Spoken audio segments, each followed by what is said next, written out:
네, 우리 시편 114편 1절부터 8절까지 말씀을 천천히 같이 읽겠습니다. 1절입니다. 이스라엘이 애굽에서 나오며 야곱의 집안이 언어가 다른 민족에게서 나올 때에 유다는 여호와의 성소가 되고 이스라엘은 그의 영토가 되었도다. 바다가 보고 도망하며 요단은 물러갔으니 산들은 숫 양들같이 뛰놀며 작은 산들은 어린 양들같이 뛰었도다. 바다야, 내가 도망함은 어찌함이며 요단아, 내가 물러감은 어찌함인가. 너희 산들아, 순양들같이 뛰놀며 작은 산들아, 어린 양들같이 뛰놀면 어찌함인가. 땅이여, 너는 주 앞 곧 야곱의 하나님 앞에서 떨지어다. 그가 반석을 쳐서 못물이 되게 하시며 차돌로 샘물이 되게 하셨도다. 아멘. 오늘 시편 114편 말씀을 묵상하게 됩니다. 이 말씀 가운데 하나님의 은혜가 있기를 간절히 기도하고 소망합니다. 우리 기도하는 마음으로 먼저 고백합니다. 하나님의 은혜가 지금 저에게 임하기를 기도합니다. 우리 옆사람 축복하면서 하나님의 은혜가 지금 여러분에게 임하기를 기도합니다. 아멘. 오늘 복된 날 되시길 간절히 기도하고 소망합니다. 오늘 시편 114편 말씀을 함께 묵상하게 됩니다. 114편 말씀 우리가 방금 한번 쭉 읽어보셔서 아시겠지만 어떤 내용을 담고 있냐면요, 출애굽 사건에 대한 내용이 담겨 있습니다. 시적인 표현을 통해서 출애굽의 감동, 마음의 감동을 설명하고 있어요. 마치 영화의 한 장면을 보는 것처럼 생동감 있게 묘사를 좀 하는 것 같아요. 우리 몇 절만 다시 한번 보자면 3절에 보면 이렇게 묘사가 되어 있죠. 바다가 보고 도망하며 요단은 물러갔으니, 여기 바다가 무엇을 말할까요? 홍해바다를 말하는 거예요. 홍해바다 사건을 이야기해요. 요단은 물러갔다는 것은 요단강이 물러갔던, 요단강이 갈라졌던 사건을 말하는 것 같아요. 4절 말씀은 산들은 순 양들같이 뛰놀며 작은 산들은 어린 양들같이 뛰었다. 이거는 무슨 말인지 잘 모르시는 분들이 계실 것 같더라고요. 모세가 하나님으로부터 십계명의 말씀을 받았던 사건을 묘사하고 있는 것이라고 이야기를 합니다. 또 8절 말씀은요, 그가 반석을 쳐서 먼물이 되게 하시며 차돌로 샘물이 되게 하셨도다 하는 무슨 장면인지 아실 겁니다. 물을 달라고 요청했던 그 이스라엘 백성들에게 하나님이 물을 주셨던 그 장면을 묘사하고 있는 거죠. 이렇게 1절부터 8절까지 말씀을 쭉 묵상해 보면은요, 기적이 계속 나와 있는 것을 우리가 알게 됩니다. 기적. 하나님께서는 이스라엘 백성들에게 놀라운 기적들을 계속해서 보여주셨잖아요. 기적의 하나님. 이런 기적들의 장면을 볼 때 여러분들은 하나님은 어떤 분 같다라는 생각을 우리들은 하게 되지요. 기적. 많은 분들이 아마 그럴 겁니다. 이렇게 기적이 적혀 있고 기적이 설명되어 있는데 이 기적들은 마치 어떤 기적 같냐면 나와는 좀 거리가 먼 기적이다라는 생각을 하는 분들이 많이 계셔요. 성경에 나와 있으니까 기적이지. 나는 목사님 이런 거는 저하고 좀 거리가 먼 것 같습니다 라고 생각을 하는 분들이 정말 많이 있습니다. 왜 그러냐? 나에게는 기적이 없는 것 같거든요.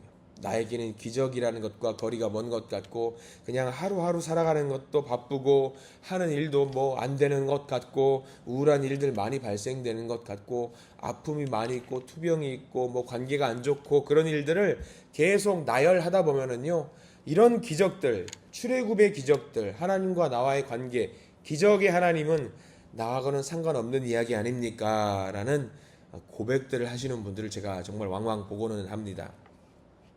저도 그런 고백들을 안 해본 거 아닙니다. 옛날 생각이 문득 나더라고요. 제가 전도사 사역을 했을 때에 이런 고민들을 해본 적이 있습니다. 아마 여러분들도, 우리들 모두가 아마 이런 기적들을 보여주시면 안 될까요? 그런 고민을 했을 때가 있을 겁니다. 뭐냐면, 하나님, 어려운 성도들 조금 도와주시면 얼마나 전도가 잘 될까요? 하나님. 하나님 기적 좀 보여주시면 우리에게 그 작은 기적들, 하나님 별거 아니잖아요. 그 기적들을 우리에게 보여주시면 우리가 뭐 하나님이 인내만에 그런 논쟁도 필요 없을 것 같은데, 하나님 저 투병 중인 환자들 번쩍하고 회복의 역사를 경험하게 해주신다면 하나님 우리 교회 전도의 문이 활짝 열릴 것 같은데요. 그런 고민들 해보셨을 겁니다. 하나님 저에게 조그만 기적만 보여주시면 우리 자녀들이 하나님 살아계시는군요 하면 먼저 예배당에 나올 것 같은데요 라는 아마 그런 소망들 해본 적 있으실 겁니다. 아마 지금 여기 계신 분들 중에도 분명히 그런 고민들이 지금도 있는 분들이 계실 것 같다 생각이 들어요. 복음을 전하고 전도를 하고 예수님을 세상 가운데 알려주는데 기적만큼 효과적인 거 없을 거 아니겠습니까? 제가 설교 시간에 전에 한번 보여드린 적이 있죠. 우리 주차장에서 제가 100원짜리 한 장 주었다고, 하나 주었다고 보여드린 적이 있어요. 아직까지 못 쓰고 있어요. 그걸 쓸 수가 없어요. 책상 위에 있는데 그분들에게 실물을 몇 분한테 보여드렸어요. 나 이거 주셨다가 딱 보라고, 여기 이제 타이어 자국도 있고 내가 주운 거 맞다고 보여주니까, 야, 하나님께서 우리 목사님한테 부자 되시라고 기적을 보여주는 거라고, 고 보라고, 하나님 살아계신다고 그렇게 막 농담처럼 이야기한 적이 있거든요. 아니 정말 기적 하나 보여주면은요, 사람들이 그렇게 반응, 별거 아닌 기적 같은데, 야, 하나님 그런단 말이죠. 이 기적만큼 효과적인 것이 사실 어디 있겠습니까? 여러분들이 바라는 작은 기적들 뭐가 있어요? 자녀들이 뭐 좋은 대학 가는 거, 손자 손녀들이 취업 잘 되는 거, 뭐 좋은 시집 가고 장가 가는 거, 사업 잘 되고 건강하게 되는 거, 병에 걸렸어도 기적적으로 치유되는 거. 여러분, 우리가 이 소망을 바라는 게 우리한테는 클지언정 하나님 보시기에 클까요, 작을까요? 작아요. 그러면 하나님 그거 하나 좀 보여주시면 얼마나 좋아요 할 수 있잖아요, 우리 하나님. 근데 생각해 보세요. 이거 다 되면은, 기적처럼 되면은 전도가 잘 될까요? 복음이 막 쫙쫙 퍼져나갈까요? 이 성전이 차고 넘칠까요? 그런 생각 한번 해보세요. 아마 아닐걸요. 아닐 거예요. 왜냐하면 여러분 114편 말씀을, 이 기적, 출애굽 기적, 야, 하나님 놀랍다, 살아계신다, 역사하신다, 이거를 누가 봤어요? 이스라엘 백성들 200만 명이 넘는 사람이 다 봤단 말이에요. 근데 200만 명 그 넘는 이스라엘 백성들이 보고, 야, 우리 하나님 살아계신다, 하나님을 믿어야지 했어요? 이 사람들 출애굽하면서 기가 막히게 우상 숭배한다고 금송아지 만들었던 사람들이에요. 기적을 눈앞에 봤음에도 불구하고, 구름 기둥과 불 기둥으로 인도하셨고요, 배고프다니까 만나를 먹여주시고요, 말씀이 임하니까 지진이 일어나고요, 홍해가 갈라지고요, 요단강이 갈라지고요, 10가지 재앙을 눈앞에서 봤어요. 근데 이 사람들이 하나님을 제대로 믿어요? 안 믿어요. 이 사람들 다 배신해요. 그렇더라고요. 저라면은 그 기적들의 현장에서 무서워서 막 덜덜덜덜 떨 것 같은데, 아니 사람들이 신기해요. 하나님을 그런데도 불구하고 배신하더라고요. 그게 더 신기해요, 저는 오히려. 어떻게 저럴 수가 있지? 근데 정말 성경에서 뭐라고 기록되어 있느냐? 그런 기적들을 봤음에도 불구하고 그 이스라엘 백성들이 하나님을 저버리고 우상을 만들더라. 그게 너무 이해가 안 되는 거예요. 야, 어떻게 사람들이 저럴 수가 있나? 저렇게 배신할 수 있나? 원망하며 살 수 있나? 하나님은 다 아셔요. 기적을 보여준다라고 해서, 기적을 경험하게 된다라고 해서 사람이 변화된다라는 것이 아니라는 거 하나님이 알고 계시는 거예요. 마귀가 예수님을 시험하잖아요. 3번이나 유혹하고 시험을 할 때에도 마귀의 유혹은 딱 하나예요. 뭐냐면, 지금 눈앞에서 기적을 펼쳐봐라. 예수 당신 네가 메시아라는 것을 증명해봐라. 그러면 내가 너한테 복종하겠다. 근데 예수님이 기적을 보여주시냐? 아니죠. 기적이 변화시키지 못할 것이라는 것을 알고 계셨어요. 하나님, 우리도 기도하죠. 하나님, 저에게 기적을 보여주세요. 우리 집안 식구들 다 구원받고 예수님 믿을 수 있도록 기적을 좀 보여주세요. 이 생각이 굉장히 얕은 생각이에요. 바로왕이 10가지 재앙을 보고도 그 마음의 완악함이 해결되지 않았다는 건 우리가 알고 있고요. 예수님의 12제자 중에 한 명이었던 도마가 예수님이 부활하셨다는 소식을 듣고 믿지 못한다라고 했어요. 그러니까 내가 예수님의 손과 발을, 창자국을 만져보면은 내가 그때 믿겠노라라고 고백을 하지요. 예수님께서 도마에게 나타나셔요. 그리고 부활하신 모습을 보여주시면서 도마에게 하신 말씀, 여러분들 잘 아는 말씀, 요한복음 20장 말씀에 이런 말씀이 있어요. 너는 나를 본고로 믿느냐? 보지 못하고 믿는 자들은 복되도다. 기적을 안 봐도, 경험하지 않아도 믿으면 그 자에게 복이 있을 것이다. 예수님이 말씀해 주셨어요. 보지 않고 믿는 자들, 누군 줄 아세요? 그게 우리들이에요. 저와 여러분들 아니겠습니까? 안 봤어요. 근데 그것을 안 봤지만 우리는 부활하신 주님을 믿어요, 안 믿어요? 믿잖아요. 보지 않고도 믿는 자는 복되도다. 기적 됐습니다. 보여주시면 좋겠습니다만 기적 없어도 저는 하나님을 믿습니다. 저와 여러분들의 신앙 고백 아니겠습니까?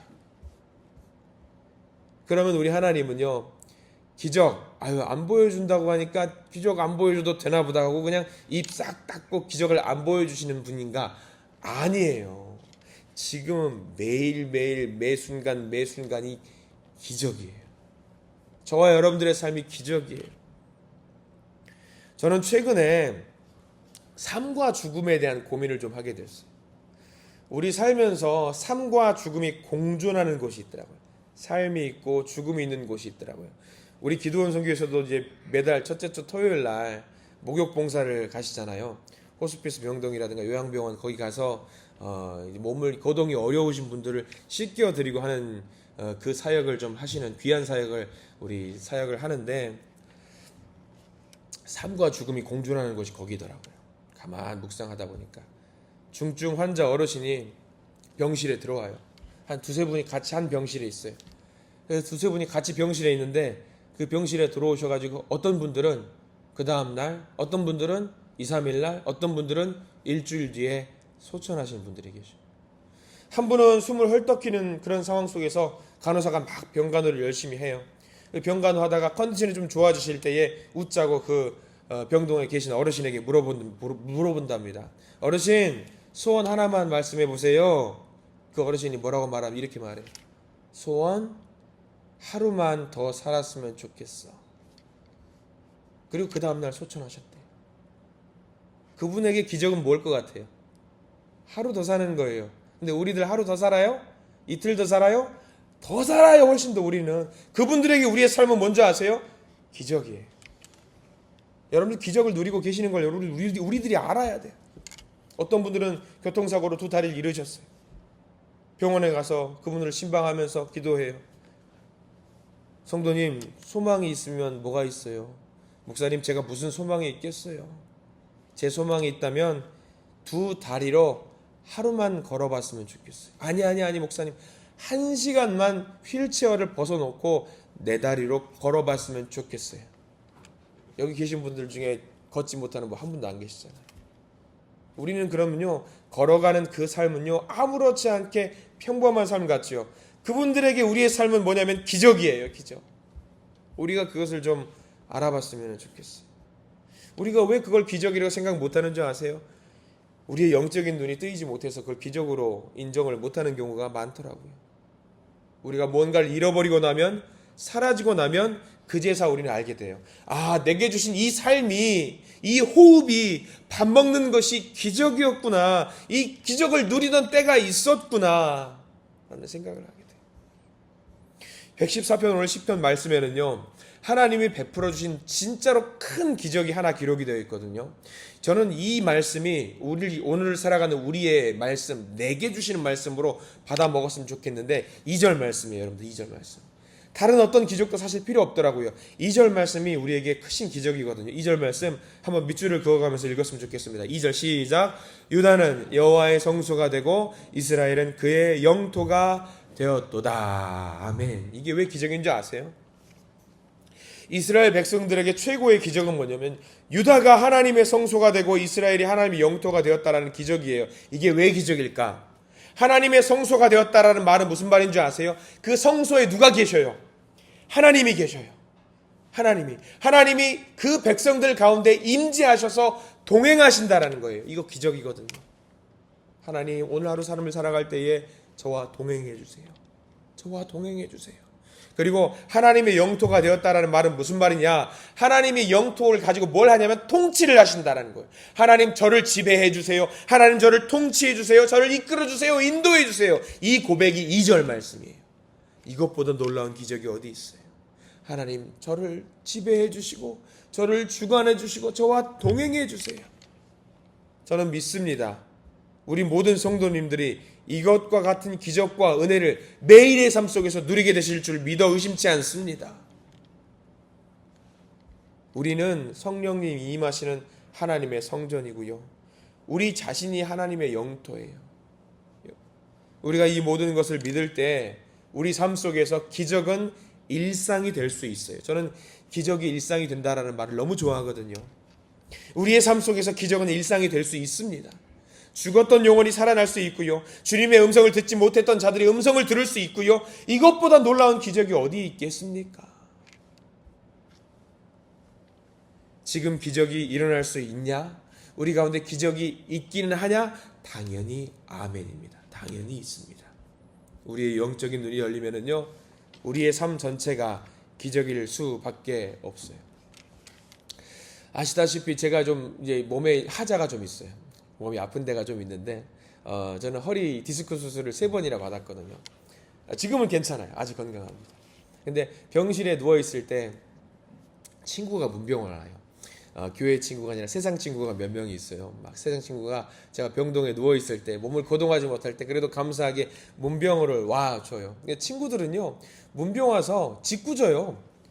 괜찮냐, 아프냐, 힘내라, 막 그런 말이 아니라 어이 너 이놈의 자식 너 그럴 줄 알았다 막 그러면서 일부러 막 툭툭툭 찌르거든요. 그래서 옆에서 막 까불까불 막 돌아다녀요. 야 이거 맛있다, 마셔봐라. 예, 근데 그 친구들 모습 보면 막 야 너 가만히 있으라고, 너 그러면 안 된다고, 문병 와가지고 그러면 어떡하냐고 하면서 그 친구하고 그런 이야기를 해요. 야, 그 친구가 교회 안 다닐 때 제가 그 친구한테 물어봐요. 너 교회 나와라. 야, 교회 나와야 된다. 야, 내가 무슨 교회를 나가냐? 야, 너 그래도 집사 직분도 받았지 않냐? 하나님이 나한테 집사 주면 내가 집사 된다고 내가 농담처럼 이야기를 막 해요. 그러면서 부러우면서 그런 이야기예요. 나는 허리가 이렇게 안 좋은데 넌 이렇게 허리가 좋지 않냐? 너는 하나님이 돌봐주시는 거고 기적 같은 삶을 살고 있는 거다라고 이야기하면서 난 진짜 너의 허리가 그렇게 부럽더라 이야기해요. 내가 너 같은 허리 갖고 있으면 정말 하나님 열심히 사역할 텐데, 그래가지고 지금 열심히 사역하고 있는 거예요. 허리를 주셨기 때문에. 우리의 삶이 이렇게 기적인 줄 알아야 돼요. 정말 기적인 줄 알아야 돼요. 로렌스라고 하는 수사가 있어요. 수도원에서 근무하고 있는 로렌스 수사라는데, 이 사람이 책도 쓰시고 좀 유명한 분이세요. 전쟁터에 나갔다가 부상을 당해서 장애를 갖게 되셨어요. 수도원에 가셔서 사역을 해요. 평생토록 수도원 가서 수도사들을 밥을 만들어주고 설거지를 하고 청소하고 그런 허드렛 일을 하는 사역을 하는 사람이 되었습니다. 사람들은 그가 불쌍하다라고 해요. 전쟁터에서 다리를 다치고 몸을 제대로 움직이지 못하면서 식당 같은 그런 곳에 가서 허드렛 일만 하니까. 근데 그분은 로렌스 수도사라는 그런 분은요, 하나님이 일하시는 것에 눈을 뜨시고 그런 허드렛 일을 하시면서 글을 쓰셨더라고요. 책을 쓰셔요. 그 책에 그런 글이 있어요. 이런 말씀이거든요. 꼭 큰 일을 해야 하는 것은 아니다. 작은 일도 하나님을 위해서 할 수 있다. 나는 철판에 전병을 뒤집어서 요리를 할 때도 하나님을 사랑하는 마음으로 한다. 한숨 자고 일어날 때는 왕이 된 것보다 더 행복하다. 바닥에 지푸라기 하나 줍는 행위도 하나님을 사랑하는 마음으로 한다. 라고 이런 짧은 글들을 적어놓은 묵상집이 있어요. 이 로렌스 수사가 쓴 글에는 보면은요, 하나같이 매일 매 순간이 나에게는 기적이라는 것을 고백하고 그것을 막 글로 적으시더라고요. 내 삶의 모든 순간순간이 기적이다. 너무 기쁘다. 너무 행복하다. 세상 권세를 가지고 있던 왕보다도 너는 너무 행복하다. 왜? 하나님의 기적을 매일 누리고 살아가고 있기 때문이다. 오늘 시편 114편 기적의 이야기들을 읽어보시면서 하나님이 내게 주신 그 기적들을 한번 여러분들 머릿속으로 곱씹어 보십시오. 이것도 기적이고 저것도 기적이고 이것도 기적이고 이것도 기적이더라. 그래서 하나님이 우리를 얼마나 사랑하시는지 그것을 온몸으로 느끼시는 저와 여러분들 되시기를 간절히 축원합니다. 하나님을 제대로 보시기 바랍니다. 주님을 바라보는 눈이 뜨이면은요, 모든 것이 바뀌어요. 완전히 뒤집어져요. 우리가 그런 놀라운 기적 가운데 모든 믿음의 성도님들이 살고 싶으실 겁니다. 그런데 여러분들 기억하십시오. 지금까지도 그렇게 해오신 하나님이시고요, 지금도 그렇게 하고 계시고요, 앞으로도 우리에게 그렇게 하실 하나님이심을 믿으시기를 간절히 축원합니다. 성령께서 우리를 인도하실 것이고요, 그 인도하심 속에서 매일의 삶이 기적이 되시기를 이 시간 간절히 축원합니다. 기도하겠습니다. 주님 감사합니다. 오늘 우리의 눈을 열어주시옵소서. 주님, 기적을 구합니다만 기적을 구하는 것이 아니라 이미 허락하신 기적을 보려고 합니다. 이미 우리에게 주신 그 기적을 느끼고자 합니다. 이미 역사하고 계신 그 기적을 감사하는 마음으로 주님께 찬양하는 우리가 되게 해 주시옵소서. 그래서 하나님, 우리 삶 속에서 하나님의 능력이 계속 넘치는 것을 우리가 느끼게 해주시고 앞으로 그런 기적 속에서도 사는 것을 감사하면서 주님께 영광 돌리는 믿음의 자녀들이 되게 해 주시옵소서. 오늘 하루의 삶이 기적의 삶이 되기를 원합니다. 주님, 우리를 인도해 주시옵소서. 예수 그리스도 이름으로 간절히 기도드립니다. 아멘.